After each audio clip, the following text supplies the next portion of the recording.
Welcome to the Industry Angel Podcast. We hear from the best business minds across the globe. Entrepreneurs, social influencers, marketing mavens, and sales rock stars. We've got them all. Here comes your weekly dose of inspiration with your host, Ian Farrar. We are back, we are live. I hope you can hear me okay. I can't even hear myself, actually. Let me know if you can hear me. I might need to turn myself up. I don't know. The absolute beauties of modern technology going on. We've already had a little bit of trouble this morning. If you're watching live, please let me know if you can hear me okay, because I can't hear myself. I can't hear anything. Let me have a little play. Nope, I can't hear anything. Let me know if you're there. So we are live across Facebook, YouTube, and Twitter. We've got about a 30-second delay. So if you are telling me that you're live, I've been sitting here for 30 seconds panicking that you can't hear me, but that's fine. So I hope you enjoyed our last live. Oh, thanks, Mark. There you go. There's our Mark. He can hear me. Whoosh. Thanks, Mark. Saved the day, brother. I hope you enjoyed our last live. I think we had 3 or 4 guests on. Been some great feedback on that. Turn yourself up a tiny little bit. Okay then. Hiya, Katie. Nice to see you again. Thanks for joining us. I've turned myself up a little bit. There's our Juki. Hi, Juki. Good to see you, brother. It's been a while, man. Yeah, we had some great feedback from our last 3 or 4 guests. Remember, we had Annika Hicks talking about excluded UK. And I nearly lost my... well, it's so emotive, isn't it? You know, and if you haven't seen Excluded UK, you know, jump on and see what they're doing. From a business point of view, there's 3 million forgotten business owners that have fell through the cracks of Rishi's support. So we've been doing a lot of work on LinkedIn and on our social channels to try to raise that cause. So thanks for all your support. I know you've been helping, especially you, Peter. Thanks so much for jumping on this morning and sharing all our stuff on LinkedIn and commenting, because it's a really important topic from a business point of view. And speaking of a business point of view, our guest today is going to blow my mind, okay? Blockchain, digital strategies, just it's totally my bag, isn't it? So I'm looking forward to this. So you can see me squirm for the next half hour and pretend that I know what I'm talking about. But you know, that's the beauty of being a presenter, isn't it? You just got to think on your feet. So as I see, we are across Facebook, YouTube, and Twitter. Let me know where you're coming from. The majority looks like they're coming from Facebook. We only really set this up this week, so what we find is that people watch later on. So if you're watching on demand, can we call it? If you're watching on demand, thanks for joining us as well. You don't always have to watch us live. And of course, we will be bringing this in as a podcast episode. So should our guest talk some absolute value bombs and gold, we'll have her as a guest on the podcast next week. If it's terrible, we'll just pretend this never happened. I'll delete the video and it won't go to the podcast, okay? And that's never happened before. Right then, I think we should bring her in because I can see her in the green room smiling away. So let's hear from today's guest, digital strategist, can we say? Our Kate Baucherel. I've been laughing my head off here, Ian. I really have.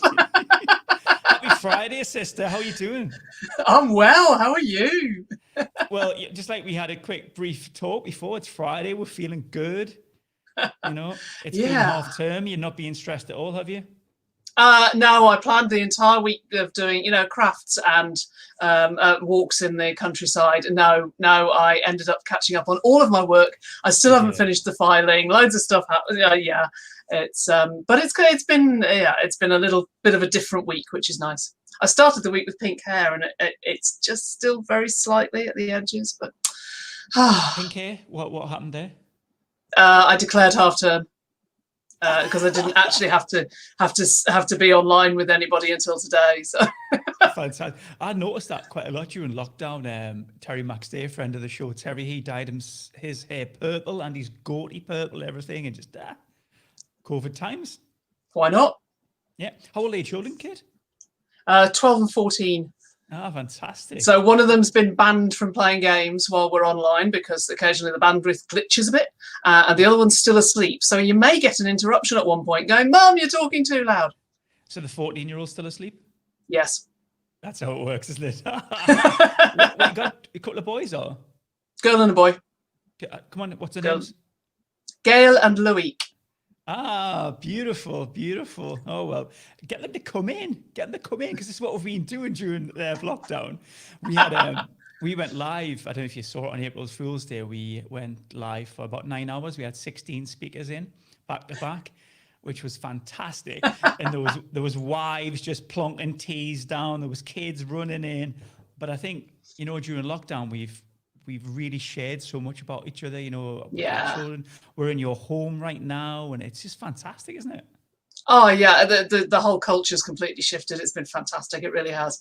It's so much more comfortable because I've always worked from home, and I was really conscious. Well, not always worked from home, but the last few years I've been very much based at home, and I've been really conscious about turning everything around so I look professional, and so you can't see the washing behind me and stuff. And and now it's just like a lot more relaxed, and people are more accepting of the fact that maybe you haven't got your full makeup on this morning, and yeah, it's good. And you've got your pink hair. Yeah, yeah. But I guess, like you, I'm really missing network. And no, I've said this in numerous times on the show. I just love hugs and handshakes and selfies, and I'm not doing too well, Kate. I'm not doing too well with this. It's a huge miss. It's a huge miss. It really is. In fact, I think the last networking event I went to, you were at as well, at Proto, possibly. So yeah, was that the right? last. Yes, that was the last networking event I went to. Wowzers, that's so long. But we've been doing all this online, and how things have changed, and talking about innovation, how we adapt. We were solely audio only, and then when the pandemic hit, I thought, right, okay, let's jump on and do stuff like this. So actually, we're here because of that, and actually, people commenting, which hopefully you can see on the side. This is what we've done, and it's worked really well, really well. And we can throw things up like this from our friends. So should you have any questions for Kate, you can ask us as we go, and I'll throw them up on the screen. Because, I can see them here. So you can see my daft friend Andrew saying cooey.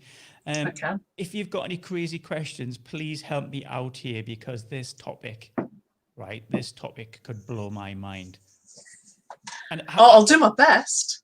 I don't know. How did you get into this? So you look at your profile, Kate, and you're like business development, so the same as me, kind of sales, commercial. But then you do like blockchain. Then I just pivot. Yeah. What happened? No, it was actually it was a really it was kind of quite an organic process, because actually, believe it or not, I'm an accountant. I spent 20 years behind the calculator. And worked my way up through businesses from sort of FTSE 100 and so on to startups and all sorts of things. But all the way through, I was doing tech as well. So I actually, my first job when I really didn't want to be an accountant, but I had a degree in it and I was being pushed to go and get qualified, I went off and I worked in America for a software company. And so I came back, and I was the only person in the company at the time who knew how to work this brand new computer that only needed a small room to fit in, how that actually worked and how to do the reports. So I always ended up doing the software side of the business as well. So in the big firms, I was working with the tech people to improve reporting. In the smaller firms, I was running the small business server, I was running the Linux box, I was installing software, I was all sorts of stuff. So when I finally, my last CFO role, I got made redundant in 2010, and there was no workaround. It was the aftermath of the financial crash. It was horrendous. I had 2 small children, preschool age children. All of our parents were in there, so all the generation above us were falling ill. We were dealing with care homes. Couldn't work, and ended up just starting a tech business, as you do. And in 2015, we had a potential client came and said, I want to use your software for this idea I've got. And we spent forever speccing this thing out and going, come on, where's the money? Where's the money? Where's the money? And then she went, not going to use your software. I'm going to use Ethereum. And I went, what's Ethereum? And it had literally just gone to sandbox stage at that point. And I already knew about Bitcoin. I knew there was something really interesting going on there. I actually had tiny quantities. I wish I had a hell of a lot more. And then I started looking into Ethereum, and I went to South by Southwest. I've been 5 times on the bounce. Have you really? Yeah, I love it. This year would have been my 6th, and I was mentoring and all sorts of stuff. I still did the mentoring, actually. Did it online with people in like LA and Japan and Lithuania and all sorts. But yeah, so I met all the consensus people early on when they were first developing everything. And because I'm an accountant, I looked and went, it's a ledger. I understand you record your transactions and you have an audit trail, and actually it's distributed, so everybody's put it. And I just understood it very quickly, and I assumed everyone else did, and then I discovered they didn't.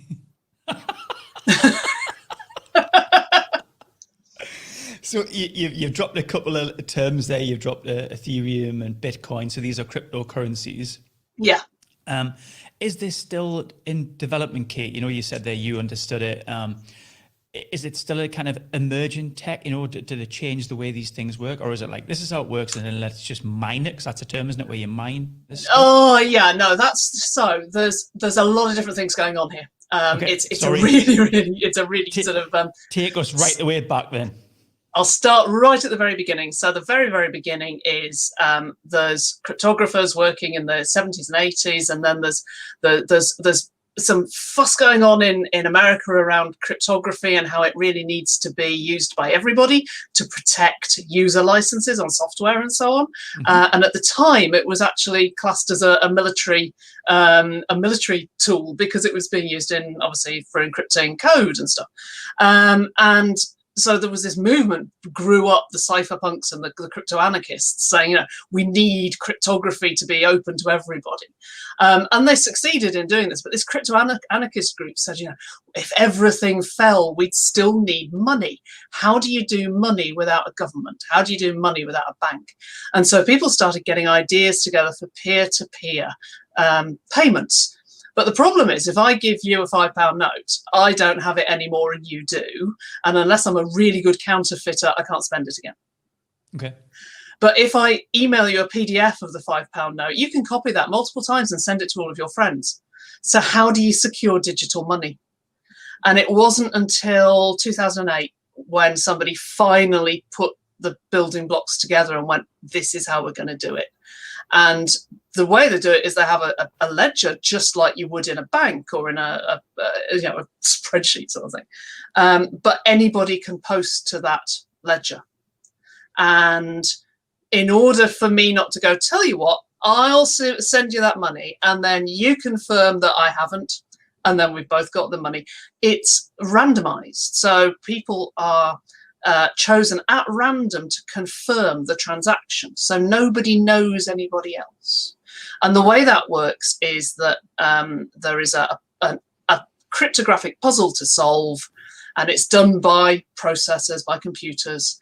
And when the cryptographic puzzle is solved, that computer gets the right to close off the block and start the next one. So you get this little line of blocks that have been closed and contain a bunch of transactions, and they go, right, these happened at this time, and they're fine, and now we're moving on to the next block. And there's a reward for closing the blocks, and that's the mining. You get a reward in Bitcoin. So there's all these processors running 24 hours a day all around the world doing what they call proof of work, which is confirming that all of these transactions, locking them into the block and saying, right, they exist now. And because it's a complicated transaction, and because these things are happening on a Bitcoin blockchain, it happens every 10 minutes. If you ever wanted to go back and change something, yeah, you could, but you'd have to change every single other block in the line subsequently, because they all refer to each other. And it's all underpinned on this cryptography. So Bitcoin emerged, and it was kind of exciting and kind of interesting. But the thing that caught the attention of business was, well, actually, does it have to just be a coin? What else do we move between people? We move things in supply chains, we move houses and land and all sorts of stuff. And that was where it started getting interesting. So people started separating the blocks underneath, the idea of blocks underneath, and this ledger that anybody can participate in, and turns it into business applications. So that's where the blockchain and what they call distributed ledgers came off. And then you also have the currencies, which keep going. So there are some currencies that are completely pure decentralized, like Bitcoin. Ethereum's decentralized as well, works on the same principle. And then there are others that are more closed. There are projects that have their own coins in. There are coins that just have a really specific function. There's one that converts currencies, sits underneath banking applications. If anyone's using Santander OnePay, whenever you send a foreign currency transaction, it converts into this little cryptocurrency first and then back out again. So it does it instantly. Yeah.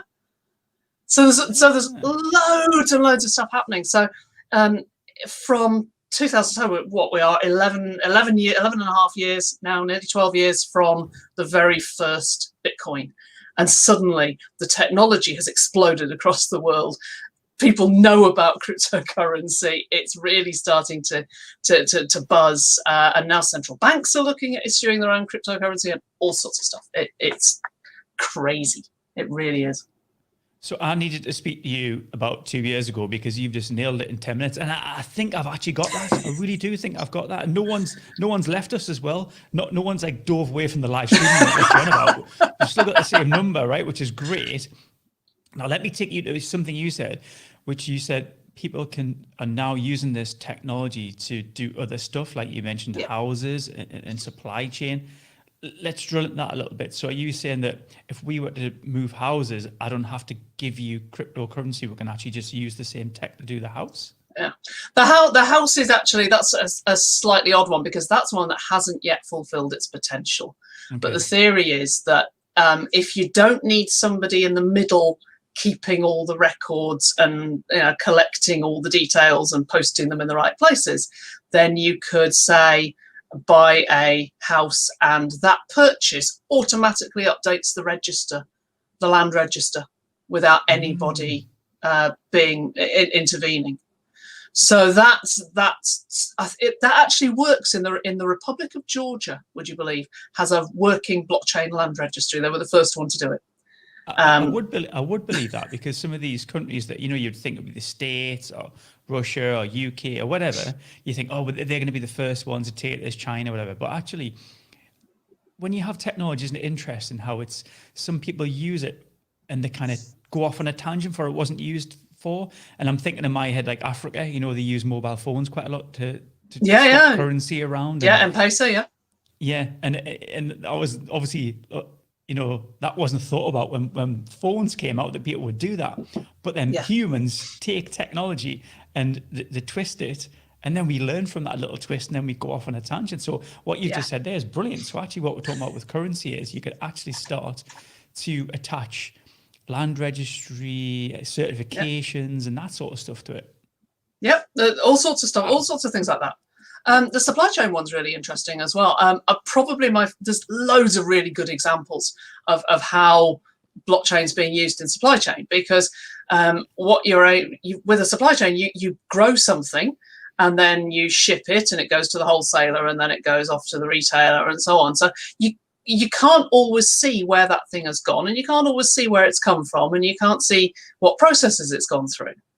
But if you treat the fruit or the raw material or the commodity or the part for your oil rig as a digital asset, if you're able to make it a digital asset reliably, then you can follow it all the way through the chain. And my absolute favorite one of those is durian fruit, that fabulously smelly fruit. There's a company in Singapore that started to track durian fruit. From a traceability point of view?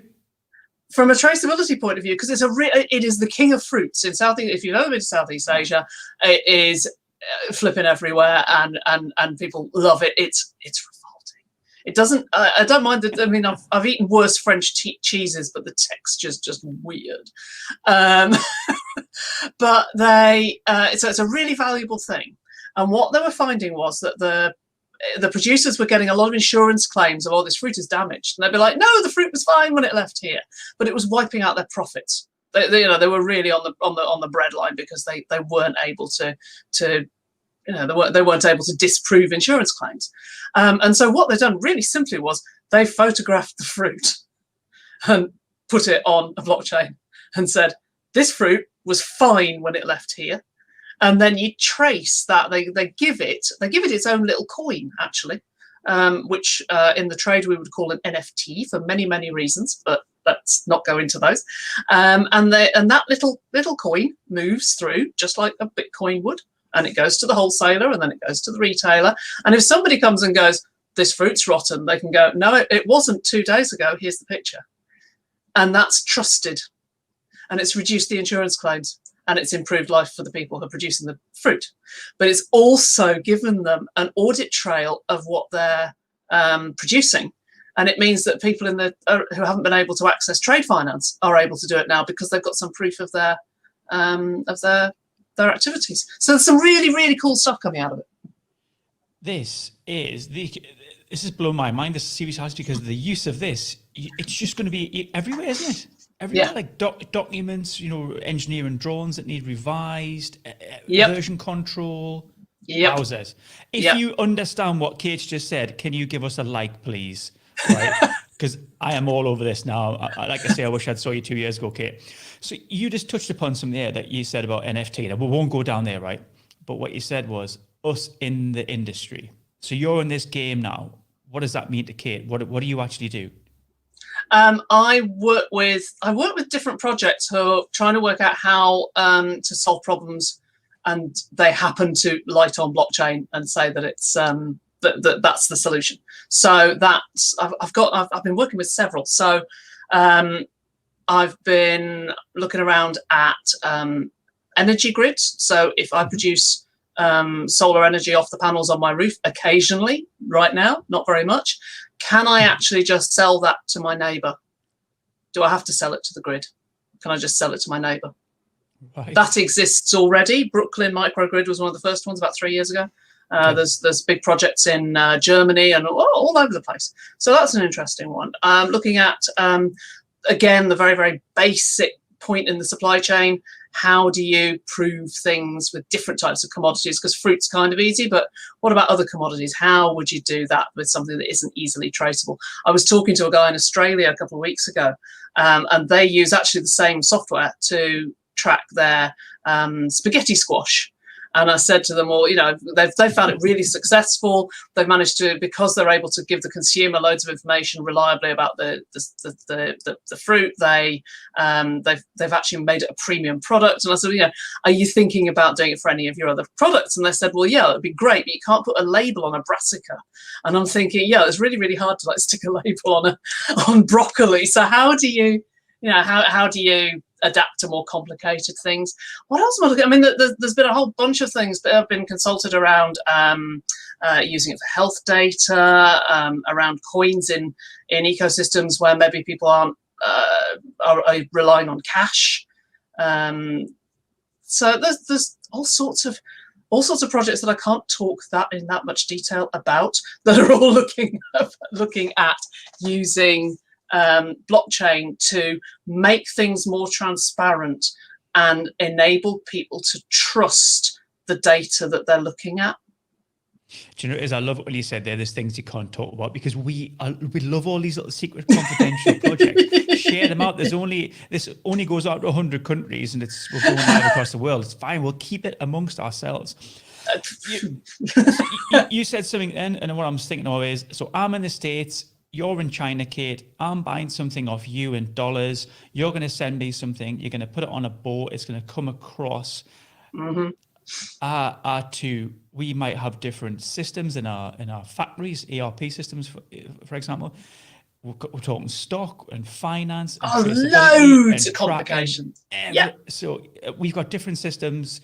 So this could be like a kind of centralized. Yeah, what you can do, and what's already happening with some systems, is actually overlaying a blockchain layer, and so that you actually simply ping up different transactions as it goes along the supply chain.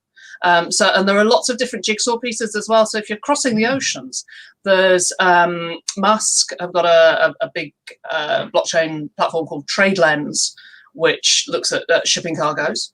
And one of the earliest things actually was shipping insurance, because it all comes down to what's the problem that you're solving. And there was a company called XL Kaplan that's now part of AXA XL, and they were looking at the problem of having to insure shipping hulls that were changing hands all the time. And what they did was they just reconciled a bunch of spreadsheets at the end of the year, which meant nobody quite knew what the premiums were and everything. And what they then decided to do was they attached sensors in the hulls to know where they were and to understand when those assets changed hands. So look, you've got a transaction, you've got an asset changing hands, and they were able to track pretty much in real time what was going on with their hulls, and they were able to adjust premiums in real time. But that also means that you know where all the hulls are, you know where all these cargo ships are. And so all these bits of jigsaw, because that was the big key, was we need to know where the damn things are so we can insure them on the day. And what they've got ultimately is a huge amount of extra data points that can be used to see where your cargo is as it moves around. So do you think this could drive down pricing? So this sounds like we're being much more efficient. There's less people to get involved in the process in terms of managing and administering it. There's less stuff going missing in inverted commas, during shipments and tracking and stuff. Could this have a possibility then to be so efficient and productive that it would drive down pricing? I think so. Interestingly, the blockchain head at Renault Group in France, I chaired a panel at London Tech Week that she was on, and they've had 30% cost efficiencies from the way that they've brought their data together, and they're really seeing massive efficiencies in their supply chain as a result. So you've got, yes, you're seeing cost savings already with people putting in proofs of concept. You've also got the idea that actually the cost savings aren't just for the consumers and for the big guys, they're for the producers as well. So you've got benefits for the people at the very bottom. So there's obviously the Durian Fruit side of things. You can see that benefit already coming through.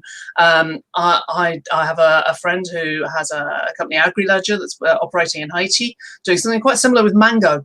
And they have, I'm trying to remember, it's a mind-bogglingly high multiple that they've improved the income of those people because of the proof that's attached to these fruit as it goes through. And so it takes out an awful lot of the problematic costs, and it's delivering, I think is it 750% earnings now from previous, the multiples just bonkers. So for every dollar they got before, they're getting 7.5 now. I can really imagine it. I really hope that goes through the supply chain and filters back down, those cost savings from the top. Hopefully they do get to the crop producers, the mango pickers or whatever, you know what I mean? Yeah. I really hope it gets that far down. I would love to see. Yeah, starting to. Like pricing really pushed down because, over time, obviously everything just rises. So yeah, it's really interesting. Yeah. There's our Deb. Look, she's excited to see you. She's been in meetings. Hi, Deb. Can I just put me out my misery, right? Kate, can I see the mug, please? Well, it sounds like you've got a few nerds on with us today. We've nerded out, right? But I'm holding my own. I'm excited. I'm loving this. Doing fantastically. Why don't we then? Why don't we take it on a bit of a tangent? Because you're an author, Kate. You've got a few books, 3 or 4 books under your belt now. What you got? 5 as of tomorrow. 5. Where's my special edition signed book on my desk here? I haven't got print copies yet. Have you not? No. Are you excited? Are you really excited to get them? I am really excited. I have all the others here. Let me see. Goodness me! Look at this bookshelf. So this is the serious one. Get the plugs out. Get the plugs out. All right. Let's get them. That's the serious one. Where's my camera? There it is. So that is Blockchain Hurricane: The Origins, Applications, and Future of Blockchain and Cryptocurrency. So that's the serious one. That came out in March, and that's basically everything I knew about blockchain up until September last year. March of this year? This came out in March. Yes, it came out literally just before lockdown. So I've got 50 copies here that were supposed to go to South by Southwest and London Tech Week. Really? And so on. So on my website, you can actually order them from me, and I will post them out with a lovely signature in the front. Nicely done. So that's nicely all cool. done. But this is I've been so bad with this because way back I was asked to write a cybersecurity book, so a proper serious book around cyber risk. And about 3 lunches and 5 coffees in, the guy who asked me said, "Why don't you do it as fiction?" And I said, "Don't be silly, I can't write fiction." And over the next 8 months, he nagged me, go on. And eventually I said, okay. And I wrote 300 words and I sent it to him and he said, yeah, keep writing. So I kept writing, and 60,000 words later, I went, I'm done now. It finishes rather abruptly, but it ended up being a story. And this is the key here is, I'm really embarrassed. It was before everyone really knew about Bitcoin. And I played around with the idea that you could damage people's confidence in normal currencies and in cryptocurrencies, and you could manipulate the prices to get money. So we had our criminals hacking everything, and all the cybersecurity risks are in there, and they're all real, and all the tech is real but extrapolated. And my connection still checks every single word I write. So before Bitcoin became really famous, I wrote this. And I called it Bitcoin Hurricane. And it sold really well in the cryptocurrency markets, but it's actually fiction. It's a thriller. And I accidentally left a body in the corridor at the end of it because I was bored, and I just got rid of one of the characters. And I'm like, no, I don't need to write about that one anymore. And it was starting to smell. So then I wrote this one. So that's the second one. So those came out in 2017, 2018. And then I Bitcoin Hurricane and that one are 2. Yeah, and I've written the third one now. So the third one is called Tangled Fortunes, and it comes out tomorrow. So the body in the corridor was addressed in the second book? It was, and the fallout from the body in the corridor is addressed in the third. So yeah, it's a trilogy. It's quite a nice trilogy arc, but I've got the 4th one in my head now, so I need to map out the next trilogy, I think. But they're getting a good following. You mentioned there that you brought out Blockchain Hurricane, was it in March? Yeah, sorry. Yeah, and then you just thrown another book out tomorrow. Yes. How do you do? How do you write so many words?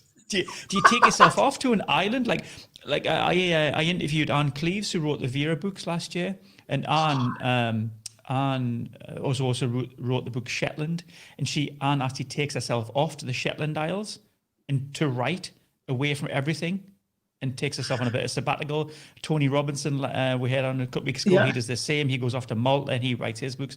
You've got 2 children, Kate. You've got a business to run. How on earth are you writing multiple books? Okay. I would have said, no, I just do it with everybody around me. But actually, quite honestly, the Blockchain Hurricane, so the non-fiction book, I actually wrote a huge amount of that in Premier Inn hubs around the country. So I'd go to London for a meeting, and because I'd go down on the first evening, and then I'd have the full day, and then I'd come back the second day.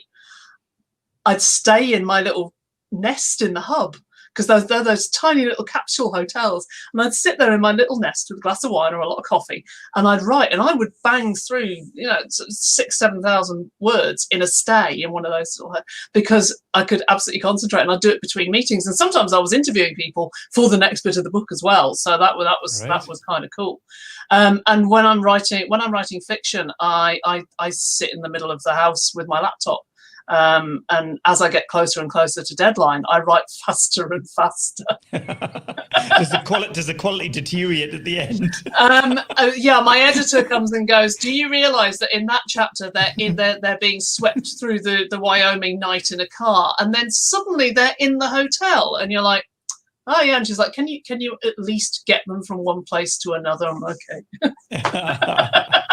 Well, so you mentioned there about Wyoming then. So does that mean that you've got to pull some of your experiences about your travels, or do you go Yeah, and, very much. yeah, Very right, okay. much. So you don't say, right, I'm going to have to head off to Wyoming just for a bit of research? No, I'd already been to Wyoming. Right.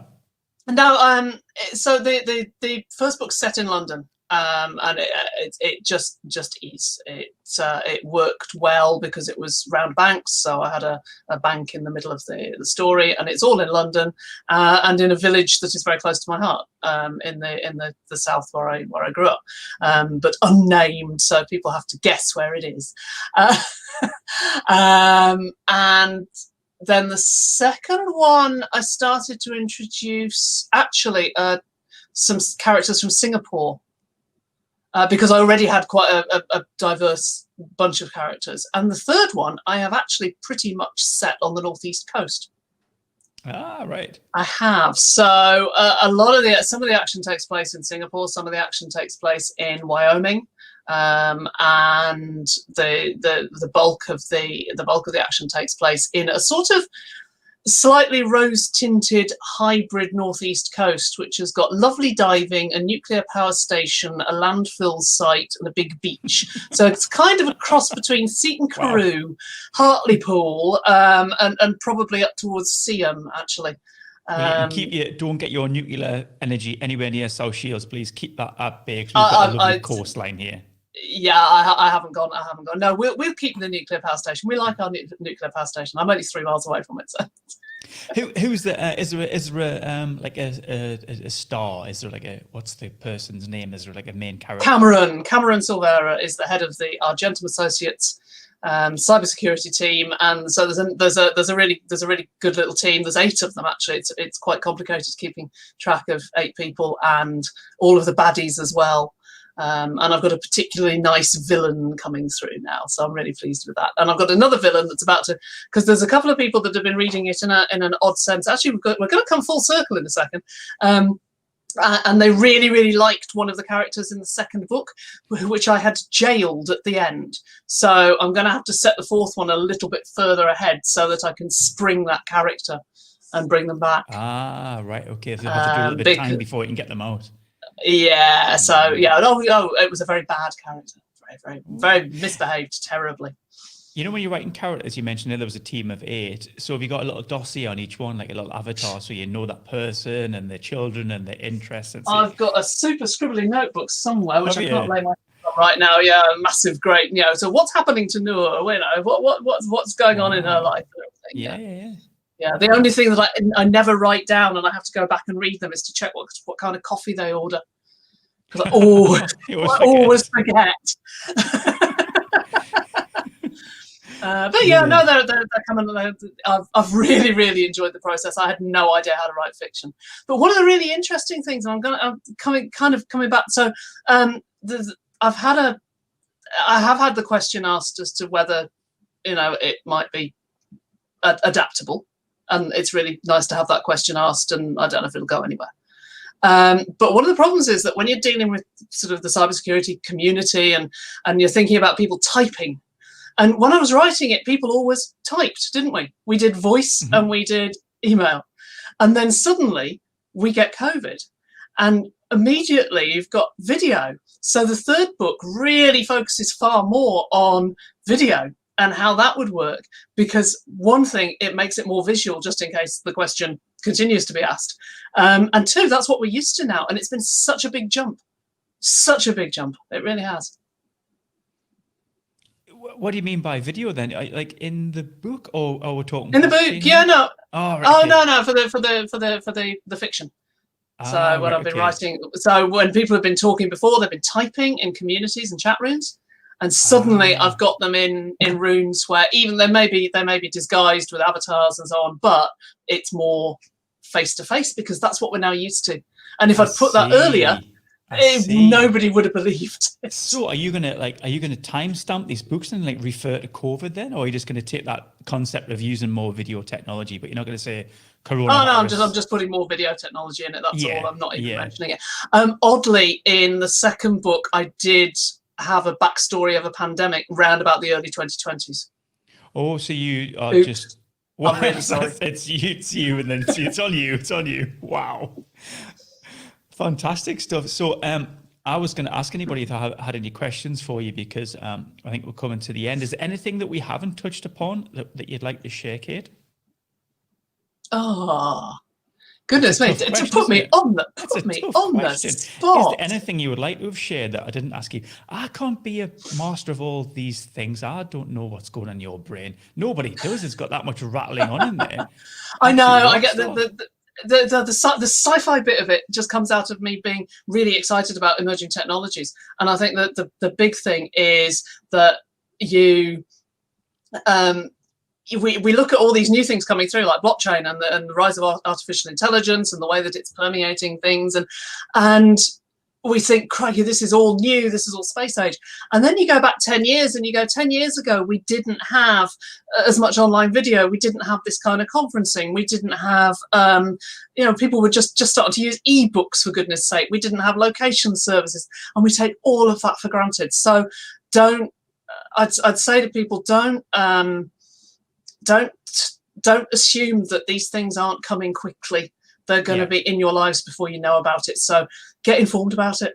And if you do that through fiction, that's really cool with me. Amazon, Kate Baucherel, just saying. And if you do it through fact, that's also very cool with me. Amazon, Kate Baucherel. But you'd rather come to you direct, Kate, so you could sign them? I've got I have copies of Blockchain Hurricane, the non-fiction book around blockchain, which obviously is a brilliant read because I write fiction, so it's a story. And I have some copies of Hack Future as well. I'm actually I've got my last copy of Bitcoin Hurricane, and I'm hanging on to it before I print to get some more printed. But you can get paperback online, and if you bump into me, I will then sign it. Someone's going to have to wander around with a copy of your book for the next year, hoping to bump in with you.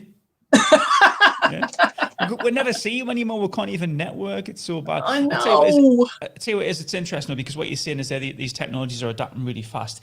Even stuff like what we're doing now, this software we're using, there's new functionality, there's new tweaks coming constantly, and it's as if it's being kind of pushed on us, forced on us, and now, but we're all adopting it so well. And even people who've been kind of digitally excluded in the past are not people who've been a bit hesitant in using digital are becoming now the new normal, for want of a better phrase. I love that. I'm loving that, though. I have to say that if there's one really good thing that I hope comes out of this as a long tail, is yes, we're all using it, but when we say all, we mean all of the people who are able to connect. And what really is a big challenge is the people who are genuinely excluded, because even though we've got all of this, they can't get online. And if anything comes out of COVID, I mean, yes, familiarity, but absolutely getting everyone connected, because if you're not connected up properly, you are going to miss out on everything that's coming through. And so if there's any way that our industries can help to bring people on board and improve people's access, crikey, we've got to do it.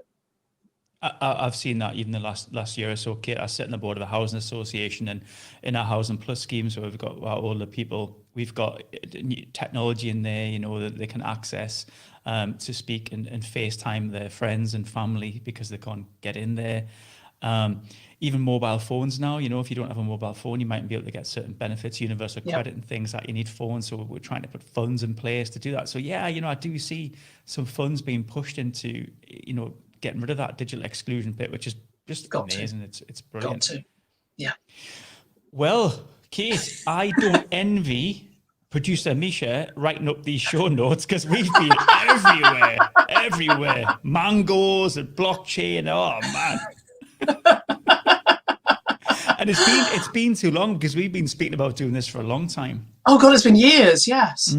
So thank you so much, and I'm glad we waited years, because we've managed to talk about all the new things that you've done, which has been remarkable. I'm so envious that you managed to bashing out all these books. I think I need to lock myself in a Premier Inn, don't I? I highly recommend it. Actually, I did take myself off 2 weeks ago, and I was in a hotel all weekend trying to complete a tender. I was in there Saturday, Sunday, Monday. Didn't leave. So I can believe it. Isolating. Right, Mrs. Thank you so much. Lovely to join us. And we'll be pushing this out as a podcast episode, I think, today. And I think we're going to get this out today because it's amazing. Outstanding. So then I hope to see you very soon. Yes, in real life. In real life. So what I'm going to do is I'm going to kick you out in true style. Okay, this is what we do. I'm going to punch you out if you don't mind. So Kate, it's been lovely. Dunk. I nearly failed there. How cool was that? Awesome. Thank you so much, Peter. I'm glad you enjoyed that too. I thought it was. I held my own. I'm pretty happy with that. I understood it. That's obviously Kate's skill, though, isn't it? Thanks again so much for joining us. Friday morning, 10 o'clock. How was that time for you? I think that was pretty cool. Kate was quite laid back with it being a Friday. I felt the same. We're on, getting excited for the weekend.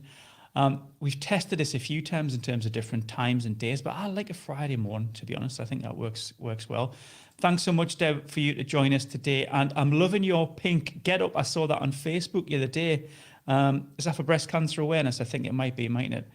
Well done. I'm sure I saw you dancing in the rain as well. So well done, girls, for raising money for that particular charity. Great stuff. And there's been a lot of charity work happening, which is great because I've said this a few times on this show. Charities really need our help right now because there's lots of events not taking place.